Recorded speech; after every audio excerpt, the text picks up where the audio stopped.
Welcome to the Longevity Protocol with Dr. Cristina Bosch and Dr. John A. Robinson.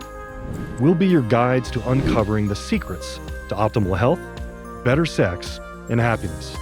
From debunking aging myths to exploring the science behind what it means to live the Longevity Protocol, we'll dive into a wide range of topics. So, get ready for an exhilarating journey in what it means to live well and feel your very best at any age.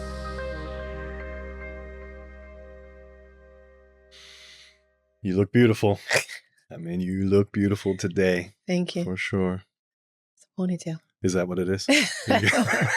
It's I look so young. You really pulled the ponytail tight. Is that what it was? Yeah. You look beautiful. My Very hair's cute. been extra lately. So. Very, very cute. I love it when it's like that. Thank you. Speaking of boosting testosterone. My hair. Yes. Boosting testosterone for men, and why is it lowering? And this is probably, I could talk Sorry, about. say that again. Oh, boosting testosterone for men. And why is testosterone lowering? Why do we see it lowering? Why do we need it boosted? Yes. And why is it lowering? And why are we seeing it lowering really over the past 3 generations? Yeah. I can talk about this constantly. I think it's one of the best topics. I think it's one of the most important topics out there. And because it affects not just men directly, but inevitably women. I think it affects society at large. Yeah. And I've been talking about this now since going all the way back to 2017, the first time I presented in London on this topic. Well, you were talking about it before that, which is why you ended up collating information, findings, and speaking about it in 2017. There's a global decline of testosterone and sperm in men. Right. That's an epidemic. Yes. And that is affecting, again, not just men, but it winds up affecting society at large. It's important for women to want to know guys are optimizing their testosterone for all kinds of reasons. But today, let's focus a little bit more on what can a guy do to naturally boost his testosterone and also, I would say, optimize his testosterone, because we'll talk a little bit about testosterone and our overall hormonal approach, hormone optimizing approach also. Okay. So why is testosterone lowering? How do you increase testosterone naturally? We're going to talk about what's the best diet. What are some of those environmental chemicals that are causing these issues? Right. And should you expose your testicles to the sun? That's going to be another question that we are going to answer on whether or not that's good or not. So, I mean, why are we having this problem? Why are we seeing an overall decline? Why is it that this is now the Gen Z, this youngest generation, would be the 3rd generation in a row of seeing a decline from, let's say, well, really, we're probably really into 4 generations now. Although, I think we were saying 3 because we can base it from the baby boomer to our generation, Gen X, down to millennial, and now to Gen Z being the most recent that we'd have information on. We're in Gen Alpha, but they're so young that it wouldn't matter. Yeah, although I'm hopeful that the Gen Z are going to turn it around for themselves. Yeah, we're going to talk about that. During this generation, because of the kinds of things we're talking about here. Well, they're recognizing it. And it usually comes down to the youngest generation have to finally wake up and say, you know, it's natural for the younger generation to rebel against the 1 or 2 generations before. And now what they're rebelling against is ultimately an attack on masculinity. On their existence. On their very existence. So they're waking up like, well, I want to buy into that crap. How the hell? You know? Yeah. Yes. All right. Well, I guess actually not. We want to talk about it. We want to talk about it. We want to yell about it. What are some of the social reasons? What is it about society that's actually leading into lowering testosterone over these this generational decline? Well, definitely in the United States, we have thankfully had almost like a tsunami of expose on all the different levels of life, day-to-day life, that are negatively impacting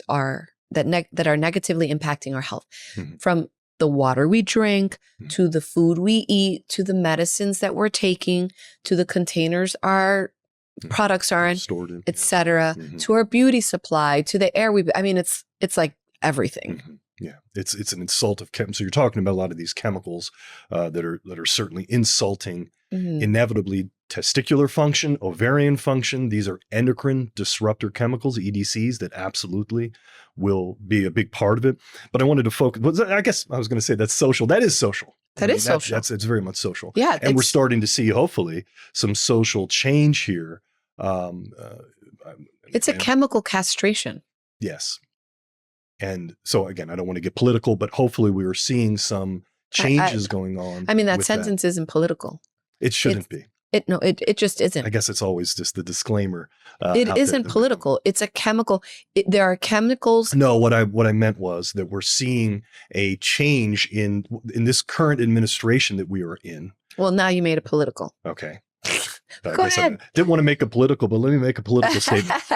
The current administration is focused on this. Again, whether you like it or not, like the administration or not, doesn't matter. It's about that's what this current administration is focusing on, which are these winds of change towards improving all of these things, these chemicals, the way the food is being grown and processed, just waking up to just generalities about health and opening our minds to the fact that we should actually seek to be healthy and how to do it. And that everything around us, like you just listed there, is insulting that and inevitably affecting how we are functioning from a testosterone standpoint. Yeah, and that's true for more than 4 years. That's why it's not political. Like the fact is, this is decades. We're aware. We're becoming more and more aware. Now a person has to choose to ignore the expose. They have to choose to distrust it and keep living their life in the same exact way. Some of the other social influences, I mean, men can't be men anymore. Now, again, I think that's starting to change again, but we have been seeing, certainly, let's say within the millennial generation on, there was a concerted social effort to say men can't be masculine. They started defining natural masculinity as toxic masculinity. It was just masculinity, but they said, well, no, that's toxic. So then, well, nobody wants to be toxic. So they started going against their natural tendencies as a man. Well, it's even earlier than that with the traditional education system that's not built for boys. I mean, from a very, very early age, we are curbing natural male instincts to be other than what it is. Yeah, they say that they treat boys like defective girls, right? That because everything is designed really for girls to sit. For girls learning, it's easier for them to sit and learn that way. It isn't easier for most boys to do that. And when boys are acting out, they're just treated like a defective girl, right? Even though they're not acting out, they're being boys. Like, remember you showed me that video of the kids marching, and the gym teacher was like, they lined up all the boys. And they lined up all the girls, and they're like, "Okay, I want everyone to march in place to the beat, right?" And the girls were like instantly perfectly got it, no problem. In rhythm. And the boys were acting independently. They were totally all different. It was so cute. They were little kids. I mean, they certainly looked silly, and maybe that was part of the point of the video. The boys looked like they were idiots, but they weren't. They were actually just being independent, and it wasn't as simple to just say march in place and that all of them lockstep did it. There's an independence there that most boys want and need. Yeah, and they clearly weren't trying to be funny. The boys weren't like trying to be different. They were just doing their own thing, doing what they thought he said. Yeah, it was really cute. I think the reason I'm saying all this about the social implications, like men can't be men anymore. The body follows where the mind is going. Right. And so it isn't always just as simple as saying, well, my testosterone's low. Why? I don't know. It's just low. Right. Well, there could be actual social and psychological reasons as to why your body went, okay, I guess if you don't want me to be a man, then I guess I won't give you any more of this testosterone. You don't need it. Yeah. You're not asking for it. We did an episode on body image, and we talked about how that internal dialogue affects the way you feel about yourself. Well, that is the same truth if you have external dialogue, even if it's not someone pointing their finger and telling you. If you're hearing that message all day long and you're a boy and you're growing up in this culture, then you tone that down. Right.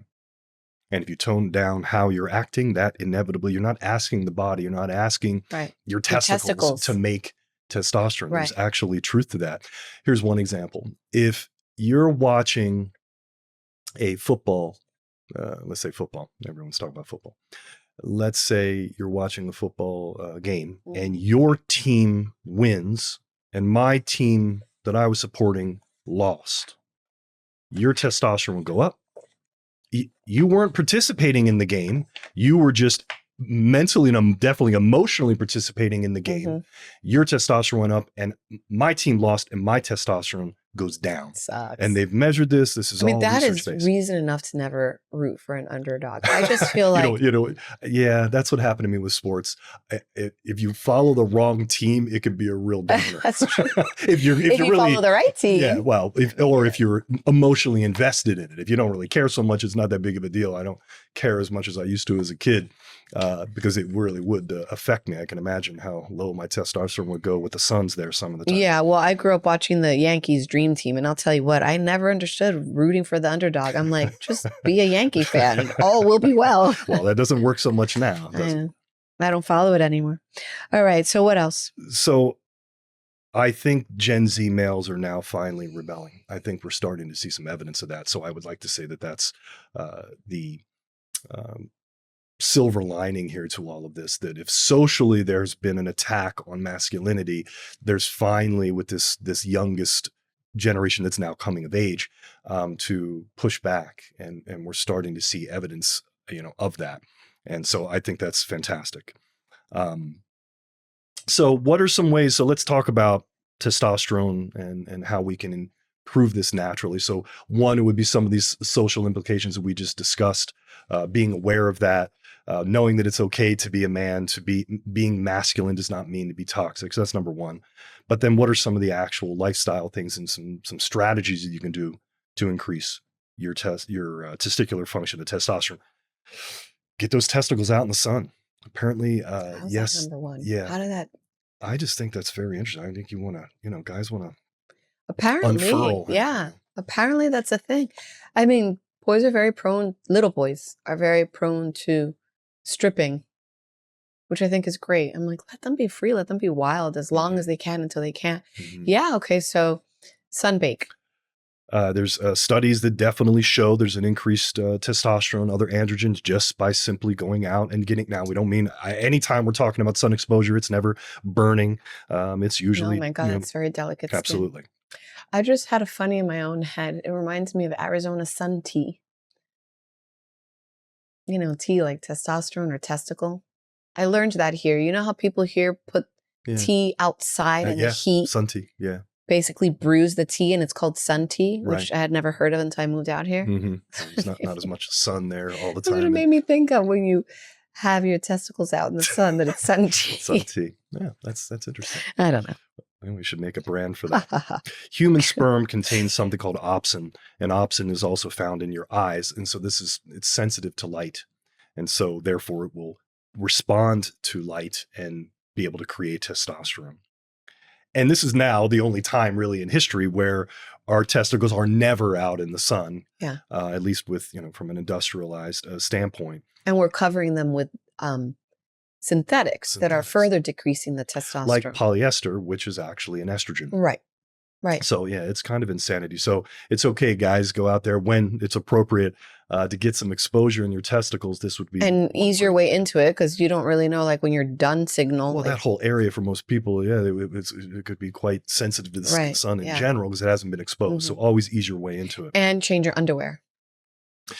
Yeah, okay, that's a great point. Because that's easy, cheap. Yes. I mean, okay, you have to spend some money you wouldn't otherwise spend. So what? Empty your underwear drawer and get some new ones. Sure. Yeah, I think what you're talking about there is keeping the testicles cooler away from the body. And that's why they are outside the body cavity. You don't want them at 98.6. You want them cooler in order to be able to produce testosterone and particularly sperm. So we want them to kind of be free as much as possible. This helps with production. But I also meant the fabric, like change your underwear. Oh, like I see. Throw out I thought you were like the whitey tighties. That kind of concept. No. I meant throw out your toxic underwear. I see. Yes. What are some good brands for that? I haven't done a lot of research on it, but I mean, I've just read the labels. It could be that good old Fruit of the Loom is making organic cotton underwear. Cotton, I've bought some of the Nads brands that I think you like. They're very soft. They're a little bit more, they fit smaller, so do size up. Anyway, but I like the Nads. yeah, you do like those. Extremely comfortable. And read the label. That's it. I didn't have any deeper thought there. It looked like it, but it wasn't happening. Okay, go. You know, guys often can have an elevated ferritin. So now what we're going to do is we're going to remove the obstacle. So sometimes it's not just about adding things, it's about removing the obvious things that are impinging. I mean, we just talked about underwear there, and that literally can impinge. But sometimes we just have certain health things going on. And elevated iron, particularly something called ferritin, which is the storage form of iron, that can be high for a lot of guys. Men tend more towards iron overload. Women tend more towards iron deficiency. So there's something called hemochromatosis, which is an actual genetic issue where there's iron overload. And you tend to see that more in the white European male, I always say. That's where I just tend to see it with the patient base. So definitely get your iron checked, and particularly your ferritin levels checked. Ferritin serves as an inflammatory marker, but again, if it's very high, if you have this overload of iron, the testicles are not free to make testosterone. You want to keep your ferritin levels below 150. There's a great number to kind of aspire towards. Keep your environmental toxin exposure down. There's so many. I mean, we were already kind of talking about these endocrine disruptor chemicals. They're just everywhere. Plastic bottles is probably one of the most common ones. Even metal food cans that has these plastics in the coating on the inside. And you can actually, certain cans out there now say that they're free of those types of PBAs and those types of things. And just a couple other places that I think that's important for people that are drinking coffee on the go. Those to-go cups and those plastic lids are really, really toxic. And that's like daily exposure with heat. So that's an easy thing. The more you heat these plastics, the more it releases and leaches out. So that's a really easy place for men to shift. Look, my primary suggestion would be don't drink your coffee on the go. Sit down, enjoy it, drink it in an actual ceramic cup. Okay, if that's not a possibility, then make sure you put it into one of your own home cups. And the other place, and I'm mentioning coffee just because it's such a part of the average male morning routine, is there is plastic in the coffee brewing process at home all over the place. Anybody who's using pods, coffee systems with pods, totally toxic. Even if you have a really nice espresso machine at home, the piece that attaches where you put the coffee grains, there's a plastic liner in there. That can often be removed and their function is still there.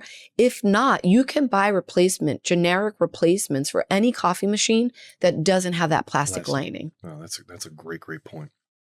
Because coffee is, what you're bringing up is like coffee. What most people do, they're going to drink coffee. So what are the most common things you do in your life that you can really focus on and change? Because sometimes it's only a handful of things, like changing a toothpaste or changing just some basic things. Those are the easiest. And the more you focus on doing those little things, you're going to have cumulative benefit. You'll feel better. And when you feel better, it's easier to tackle bigger changes. Sure. Yeah. Be willing to experiment with those kinds of things too. For example, I just tried a new hair paste thing and it didn't work. I mean, I really tried. I really Why, was it non-toxic or something? Yeah, it was totally non-toxic. It was like like a bentonite type of clay, and it was very natural. I thought it was very cool, but it didn't work at all for me. So I'll keep experimenting. Okay. So I bought it, I got it. Oh, well, it didn't work. I've changed many things, deodorants, and I've changed toothpaste and many things even over the years. We don't wear perfumes anymore. Yeah. Just all of those things.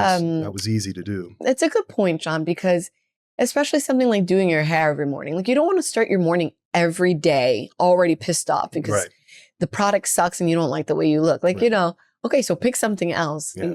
Things don't have to be perfect for you to be well. Right. You got, and again, it's a process. Health is not a journey. Health is a process. It's a stepwise process. Yeah.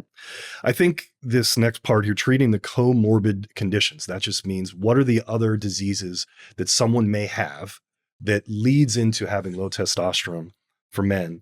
And blood pressure, diabetes, and obesity, I mean, that is just the trifecta right there.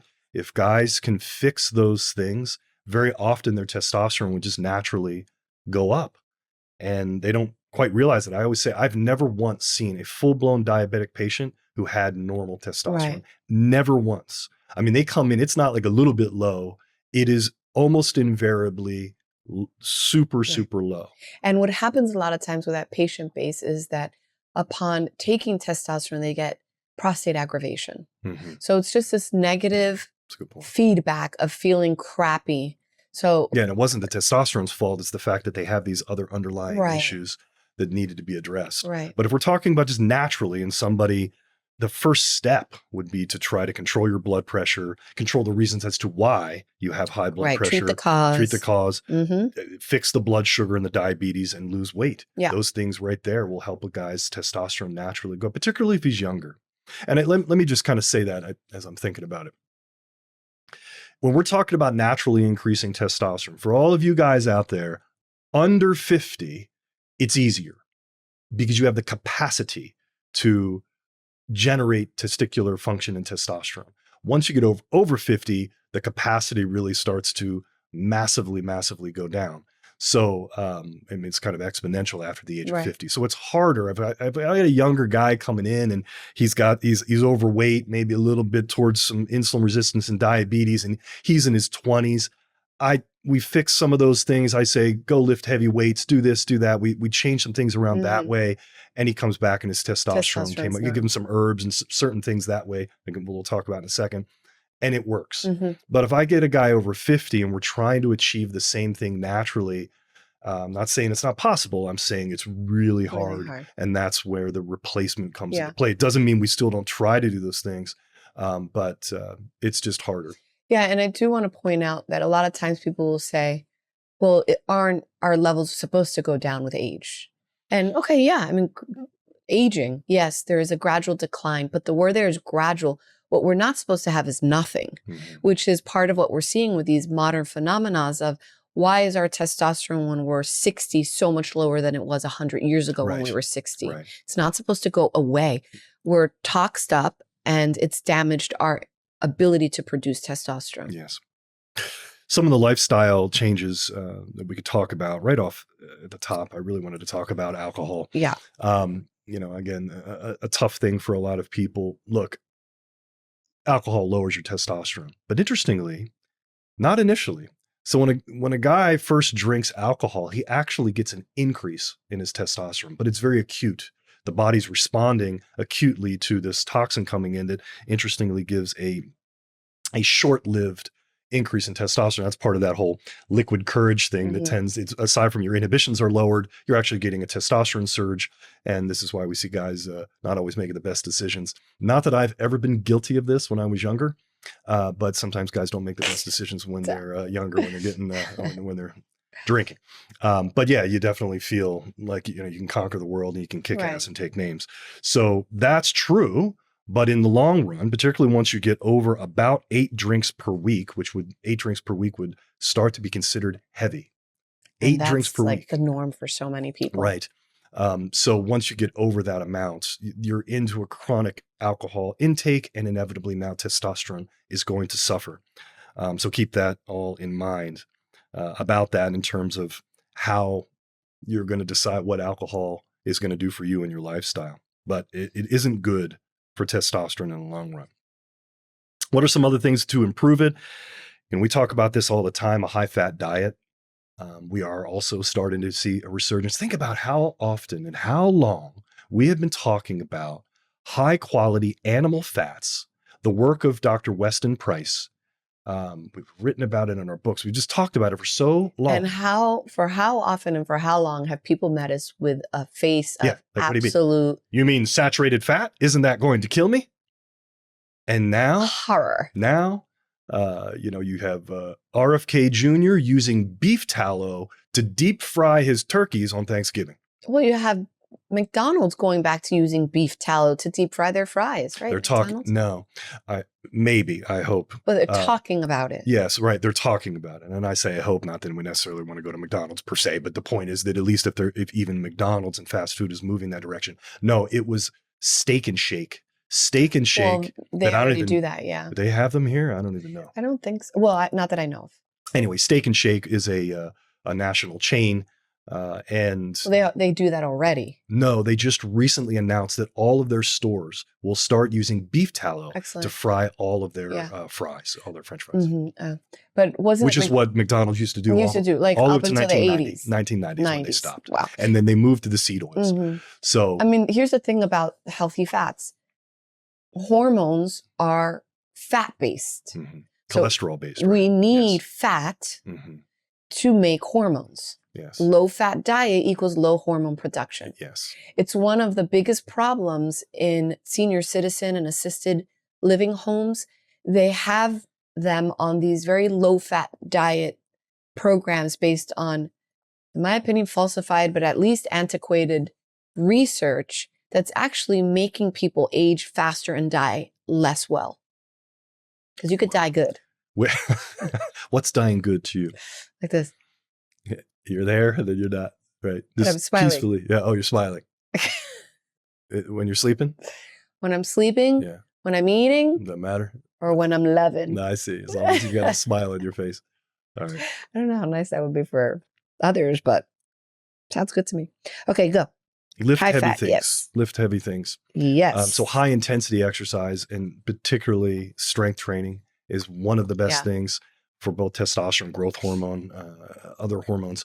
You lift heavy things off the ground. Like stones. Stones, yes. Remember when you were lifting those stones? I was loving that. You were a stud. You like that, huh? That was a lot of fun for me. So whether we've said this on any of the podcasts before, but there is you are a stud. Thank you. Oh, you mean saying that? Have we ever said that I was a stud? Well, I said you were a stud, but I'm just making, I'm like, you're still a stud. Thank you. But you looked great. And it was fun. It was a lot of fun, and it was a big tradition. So in England, particularly in Scotland and other Nordic countries, there's a tradition, and now the Basque that I've learned, which all of that we believe is to some degree influenced by the Celts, perhaps, even though we don't really know exactly about the Basque. But anyway, the point is that certainly in my heritage, there is this tradition of stone lifting, feats of strength, and manhood stones, they would call them, these kinds of things. So I came across that, how I don't know, but I thought that was kind of interesting. And then when we went to England and Scotland back in 17, and then about 2017, I went around and found these ancient stones that you can go find them. They're just around, and they're like designated. They're designated spots. areas, and they're just sitting there. I mean, one was in this abandoned church. It was like the ruins of this church, and it was actually, I'll tell this story. It was an interesting stone that was there next to this, what looked like a coffin that was right next to the church. And again, this is just ruins. And this coffin wasn't a coffin. It was an area where the parishioners would be punished. And they would put them into this stone coffin thing, cover it with a board, and then put this huge heavy stone on top of it so they couldn't move. But their head was slightly exposed, and they would stay in it for however long they were being punished, a day or two or whatever. And then as people would walk by, they would spit on them. Oh my God, how horrible. And so, how horrible. But can you imagine the stress tolerance that people in the olden days had? Because they knew what kind of punishments were. I guess I'm going to, I had my head spit on a couple times. It's like, I had to lay here, for a week. Now we don't like when someone across the room makes a face. Funny face. Even though they're not looking at you. It's like, exactly. No, you're going to. You learned a lot doing that. I think it was like intellectually, emotionally, spiritually, and obviously from physically. Heritage, ancestral standpoint, the whole testosterone stimulating. Yes. Yeah, it's cool. So lift heavy things. Personal lifestyle modifications such as certain sexual practices, even meditation, and I think lowering stress and having the capacity and the tools to be able to lower your stress is really, really important. Building up those kinds of practices when you're not actually in the stress, so that when you are, how to default to it. But some of these sexual practices, there's certain things that actually can retain testosterone by not always having an ejaculation. And it doesn't mean you shouldn't. And it also doesn't mean you can't have an orgasm. So there's ways to orgasm without actually having an ejaculation. And as we ejaculate, testosterone levels actually can go down afterwards. So retaining from time to time, and I always say it that way, I don't want to freak guys out. Your But essence. you got to retain that essence from time. Yeah. If you're really looking to boost testosterone, it's one additional way to do it. There are so many different herbs that are out there that help, nutritional supplements. We can focus on just a couple. Zinc and magnesium, I think everybody should be taking that anyway. But when we're talking about boosting testosterone for guys, zinc and magnesium are, from a nutritional standpoint. And top also of the two list. very simple things to test. I mean, zinc, again, salivary test, magnesium, easy blood test. Yes. So for those who really feel like they want to know where they're at, which is nice. I like data. I like to know where I'm at. I like to know what happens when I supplement. Yeah. That. So yeah, you're talking about the zinc tally test. We do that all the time at the office. The best way to check magnesium is not serum magnesium. It's something called red blood cell magnesium. And they also have a red blood cell zinc test as well. That's just far more accurate as far as a blood test is concerned. Probably one of the best herbs, if I had to pick, is Uricomia longifolia or Tonga Ali. I think it has the most research behind it in terms of increasing total and free testosterone, lowering something called sex hormone binding globulin or SHBG that binds up your testosterone negatively. So because Tonga. One could be producing a decent amount of testosterone, but if it's all bound, then it's not being available metabolically. Yes, and by the way, back to alcohol. Alcohol increases sex hormone binding globulin. So a younger guy could have a good amount of production, but the alcohol's binding up the available testosterone, and then you won't feel as good. So and then that makes them fatter, and then the fatter the man is, the lower the testosterone. Yeah, it's a nasty aromatizing. And the other thing to mention about Tonga is this is one of those places where quality really matters. I mean, there's certain supplements where I'm like, CoQ10, whatever, get it wherever. But Tonga really matters, especially now that it's a more popular name. Yeah. There are a lot of Mickey Mouse products out there. You've got to read those labels really well. Stick with reputable companies, because sometimes they'll mix them with other things. So you're not really getting your money's worth. And who knows, you may be ingesting things that are going to increase your iron or, stuff like that. Yeah, because they're going to have there's many of these, whether it's Indian or in this case, this is a Malaysian herb that have had other things in it that we don't want, lead, cadmium, other things. As far as back to that, since you mentioned about Tonga Ali, yeah, it's kind of a large shrub. And it needs to grow actually for around 8 to 10 years properly for it to be harvested. And it's the root that we're looking for. And if it isn't being properly grown, then it won't be as potent. The medicinal potency is Then down. from there, then they have to concentrate it down. You'll see a 100-to-1, but the best way to go is a 200-to-1. The 100-to-1 is still okay. You just have to take more of it. But the 200-to-1 is the most potent. And I mean, I've taken that stuff and the hair on my back of my head has stood up. When I have taken it, well, I think it was because it wasn't a pill. I got the powder form of it, a bulk powder form of it when I first was experimenting with this, I don't know how many years ago now. And so I got, I looked into it. I found the best possible Malaysian company. It was all in powder. I bring it home and I put it into water. And then just downed it. I remember. And that lit my head up for sure. But I mean, that was like a surge. In part, I would say, I mean, I don't know exactly why, but I mean, these are they're alkaloids. There's a bitter taste. There's a lot of alkaloids that are in this particular herb. And then that has an effect that we're just not used to all the time. I mean, I'm not used to downing super, super bitter, highly concentrated herbs with water all the time. When it's in a pill, you just swallow it. But I'm sure from a traditional Chinese medicine, they would say even energetically bitters are going to be stimulating some of those qi channels that go straight to your brain. Right. And maybe straight to the testicles where we were looking. That's awesome. But yes, in terms of increasing testicular size, Tonga Ali works. Yes, and they've done studies with that. That's right, because that's really important from especially for men, their perception of penis to testicle size. So there's a lot of therapies that I think men are familiar with that help the penis be longer, like elongate, or be thicker, like we've talked about fallofill. But if the testicles are not being equally addressed, then there may be some disproportionate from a beauty standard that from an aesthetics that men. You're bringing that up, so we got to break that down so everybody understands. Break it down. So we have something called Elongate, and we are using an FDA cleared device. It's a traction device. along with the P shot, the classic P shot using platelet-rich plasma from your own blood. So it's the P shot once a month for 6 months, along with this traction device, along with nitric oxide. Right. So we call this Elongate, and we've seen really, really good results with Yeah, this. it's incredible. Yes, and we've got actually a really good case study we're ready to present from Oklahoma on that protocol. But I think he got about a 3/4 of an inch change in 6 months. And for a lot of guys, that's basically all they're looking for. And it winds up being quite significant. And I'm not sure that the audience understands how perceivable 3/4 of an inch on a penis For is. sure. Yes. So it's incredible. Yeah. As well as then you were mentioning Fallofill. So Fallofill is using a hyaluronic acid, a regular filler, these fillers that would maybe be used in the face from an aesthetic standpoint. These are all relatively natural because it's hyaluronic acid. It can be reversed.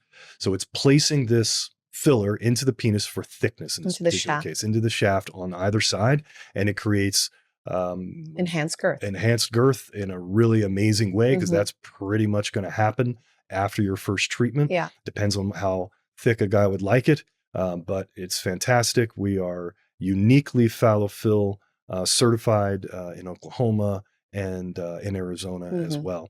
It's this combination of enhancing your natural endogenous production plus paying attention to your metabolism as a man and then to the aesthetics of your manhood really just makes a guy feel like Superman. And they deserve that. Absolutely. And you don't have to suffer. There's answers. Yeah. So finally, to what you said, I want to full circle. You said also about the testicles. So if we're able to increase the testicular size through, let's say, some of these types of things, we'll talk about some actual prescriptions that can help with that, but with the Tongat Ali, but also sometimes the testicles don't want to actually hang in the scrotum as much. Right. And there's something called Scrotox, which is using Botox into the muscles of the testicles, not the scrotum. And that helps them to relax. And then all of this can, again, from an aesthetic standpoint, if this is what somebody wanted, we have all kinds of options. But it also keeps the testicles cooler, which in turn could be helpful. Part of the benefit. Right. Okay. So now we're let's get into a little bit more. Let's optimize. So let's say we've done many of these things to naturally increase testosterone. We've removed some of these obstacles. We've changed the way we're thinking in terms of masculinity. We're trying to win again. That's one thing I didn't really mention, that just the idea of personally winning, competitiveness, all of these things. Ambition, purpose. That drives your testosterone, which in turn drives more ambition and purpose. It's a cycle. So now we're doing all of those things, and we still want to make sure we're optimizing even more. We want to get our levels up even higher. That's when we start turning to testosterone replacement therapy. And I think, at least the way we've always approached this, it's been a comprehensive approach on testosterone replacement therapy, or really a comprehensive hormone replacement therapy, because it's not just testosterone. No, really, it's a comprehensive metabolic approach to testosterone. Yeah.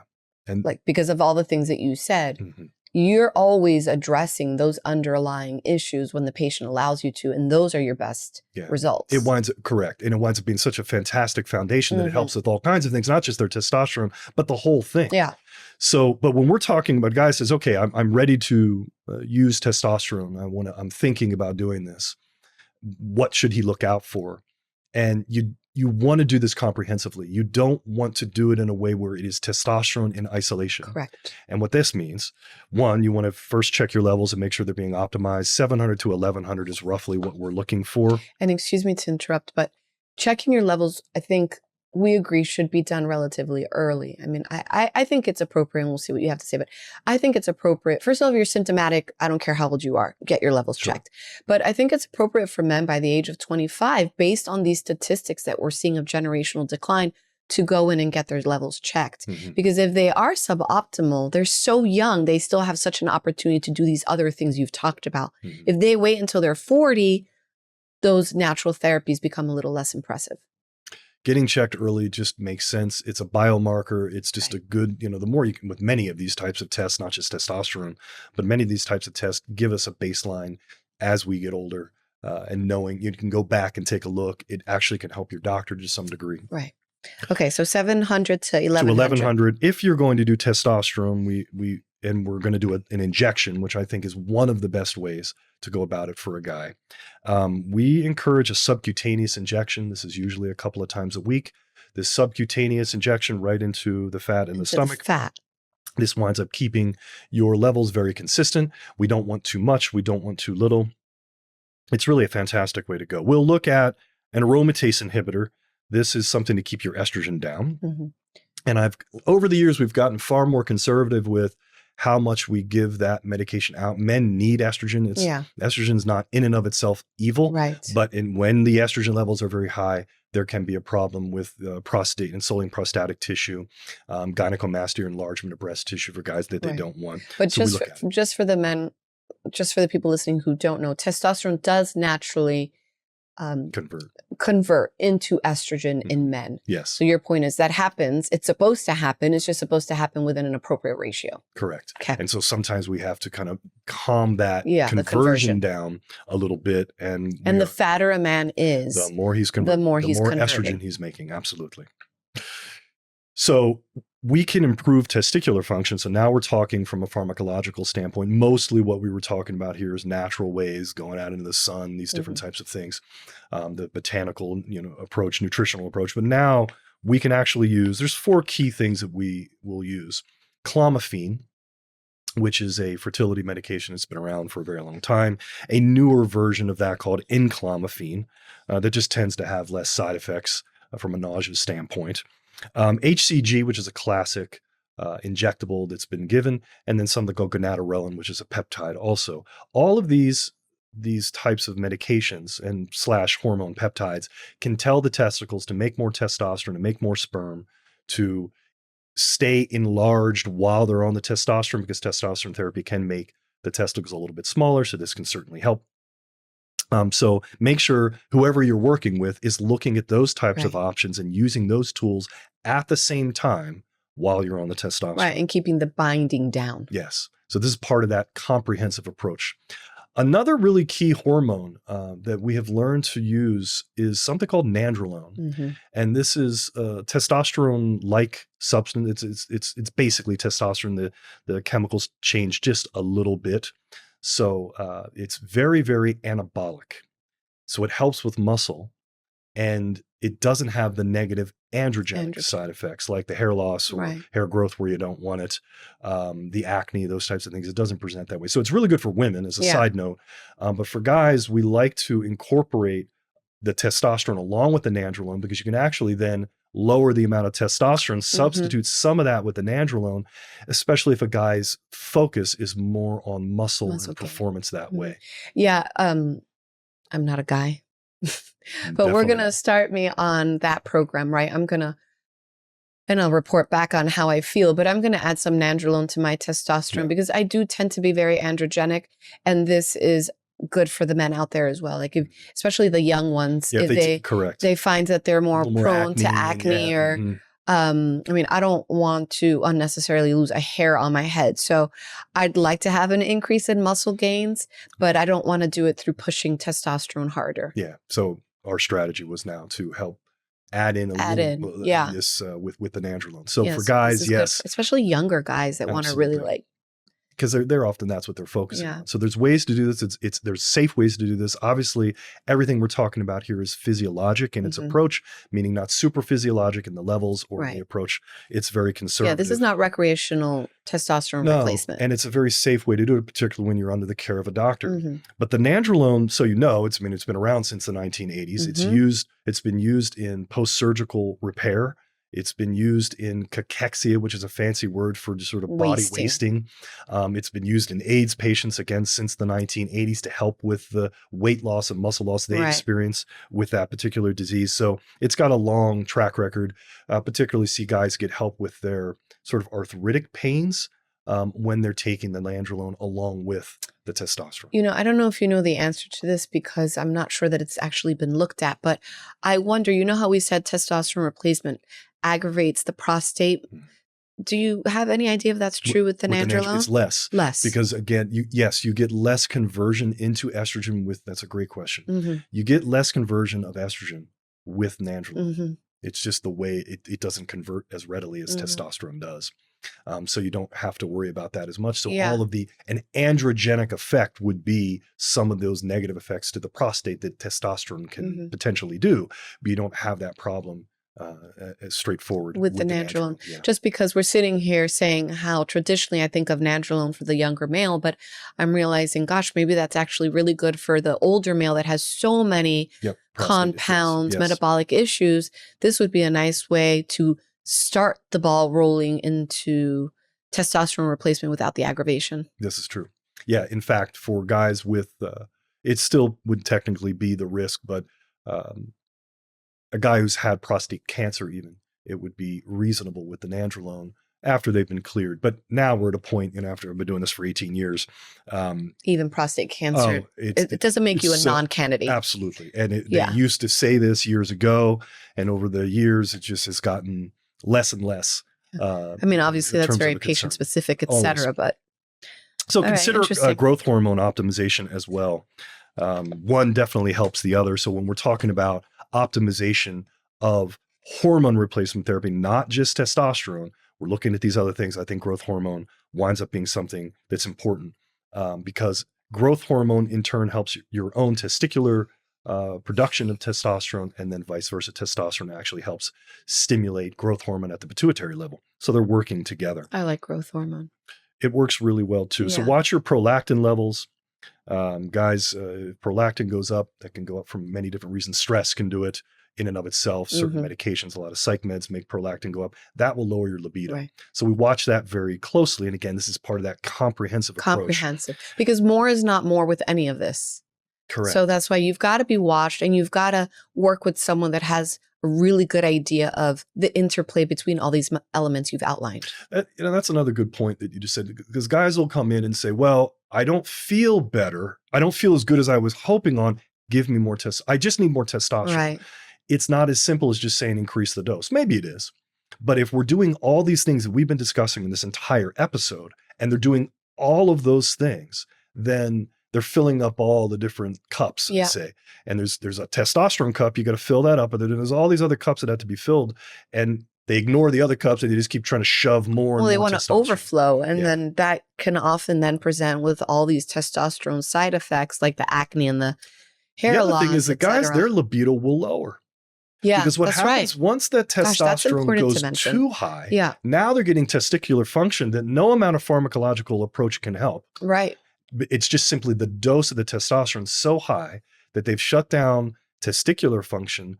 And then ironically, even though their levels are through the roof, their libido is shot. I've seen it time and time again. They find that their libido at work, because then they start to lose their passion across the board. Absolutely. So again, comprehensive approach in this whole thing. So sometimes guys have to donate blood. Don't forget, sometimes testosterone can make the blood a little bit thicker. So donating blood winds up being very often a part of the process. It's not a bad idea to do it anyway. And then again, keep taking these nutritional supplements, all these supplements we've talked about. Cool. I like that. That was great. It was Thank you. Right? Yeah. And obviously all the information, more detailed references to supplements and stuff like that. Yeah, on Substack. Are you liking what you're hearing? Do you want to hear more? Do you want to have others benefit from this great content? Do you want to ask us a question? Please like, subscribe, share, and comment. You can find links on all of our social media channels and all of our feature articles, basically everything right on LinkedIn, not LinkedIn, on Linktree, on the Longevity Protocol Pod. If you want a little bit more about our personal lives, be sure to follow us on Instagram at The Sex Docs.